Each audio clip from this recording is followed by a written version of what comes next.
So I was hoping if you could walk us a little bit through a bit of the musical soundscape of you being super young and what it was like to be like a very little, let's say a Trev not so Elder Jones. Yeah. It's funny that you say that because I come from such a diversified music background. I remember as far back as I can remember, the first things I was listening to, this may shock a bunch of you, but my parents had an 8-track player. And so there were two 8 tracks that I would jam to around the house when I was like 5 and 6 years old, as early as I can remember.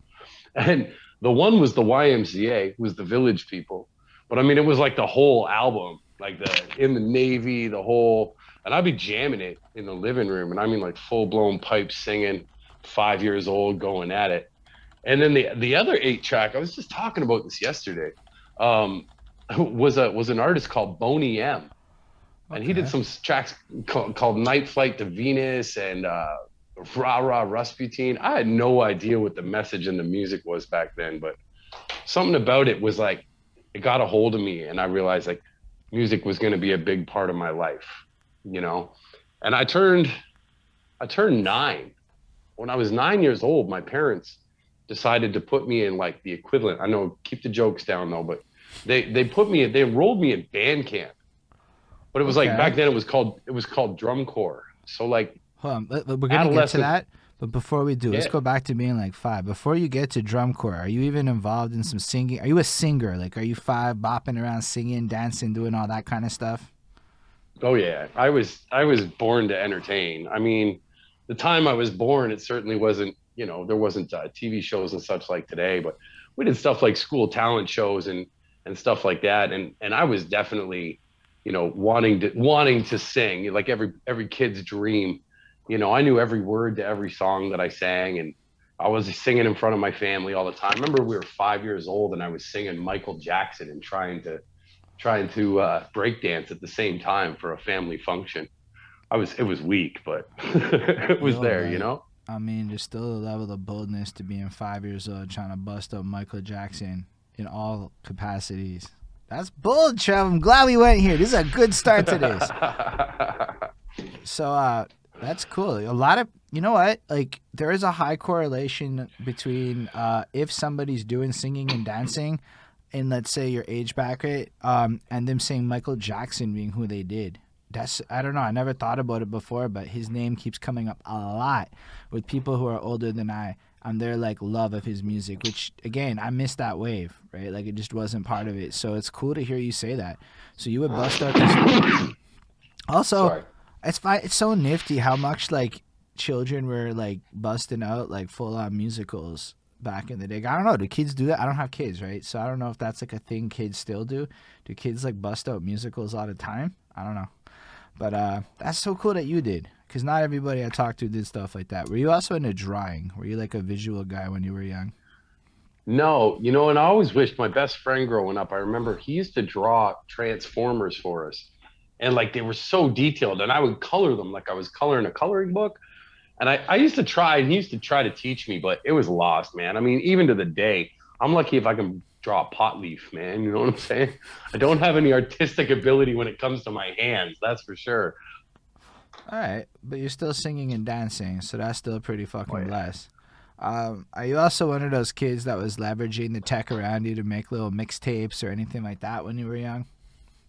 No, I'm from the generation. I'm gonna age myself, man. They call me Mm, elder, but it's I alright. was It's uh, I good was for you. about 6 years old when the Atari came out. And so my parents got us an Atari, and my grandparents were rocking the Intellivision. And so in any spare time that we had that we weren't doing like full blown family function stuff, I spent a lot of time playing video games. It exercised my super super speedy mind. Video games were a focus for me to help Hold keep up. my hyperaction down. But we're talking like 1983, like Atari shit? Like the We're talking early. like 1981, bro. Nah, like, so you were like living through, at least in a youthful way, the shit that I watch on YouTube with regards to like old gaming shit, like the whatchamacallit, the ET video game. Like you must have. Yeah, yeah, yeah. Did you ever play the ET Atari game? Hell yeah, man. I can legit remember when it came out. My grandma used to like to spoil me and my brother. My parents hated it, but we go to Scarborough for the day, and my grandma would take us out to like the local Toys R Us, or I don't even think it was Toys R Us back then. I think it was like B Toys or something like that. And she nailed the ET game, and she was so excited for it, because ET was like a huge thing then, and it was hard to get this game, so she was really stoked for us. And I remember playing it for the first time. I think it was like 6 or 7 years old, and like the game was so confusing. It made no sense whatsoever. You played for like 10 minutes, and you're like, oh, give me my asteroids back, man. This is weak. And you didn't want to be rude to your grandma, because your parents back then, if you weren't grateful for the scraps you got, you were getting whole smacked upside your head, right? So your grandma, you would hear her coming down the hallway, and no matter what game you and your brother were rocking, like you ripped that cartridge out quick time, man, and slammed in that ET game and pretended like you were full blown into it. She's like, "Are you enjoying your game?" And we're just like, "Yes, grandma, yes." And she'd hang out for a minute and then peace out. We'd swap that game right fuck back out. Oh, that's incredible. So what were the lit games that were like? The lit game, dude. I could go in my. I literally, if I'd known you were gonna ask me this, I'd go in my other room right now. I still have an Intellivision from 1981, and I searched high and low to find the game because the game is lit, man. It was called Tron Deadly Discs. And back then, Tron was like way ahead of its time, right? Because the graphics for that movie were for that time were sick. So when the game came out, Tron Deadly Disc, you were just like this little stick figure in the middle of a square room. Bro, I googled dudes it. would come out. Yeah, you're checking it right now. I knew you are. I'm gonna flash that over so y'all can see it right quick. That's what this looks like. Okay, yeah. That's so lit though. Like, here's the thing. Like, I really appreciate this era of video games in particular because it was a wild west. It's effectively like the most grassroots hip-hop era of the video game industry that it ever was going to be, where like you tried everything and you tried anything and you did all the things, and while sometimes you got ET, you also got this shit that turned into epic franchises that ended up being whatever. So it's like, it's just cool to live your passion through it, see it a little bit. No, yeah, there was they had a couple Star Wars games as they came out too.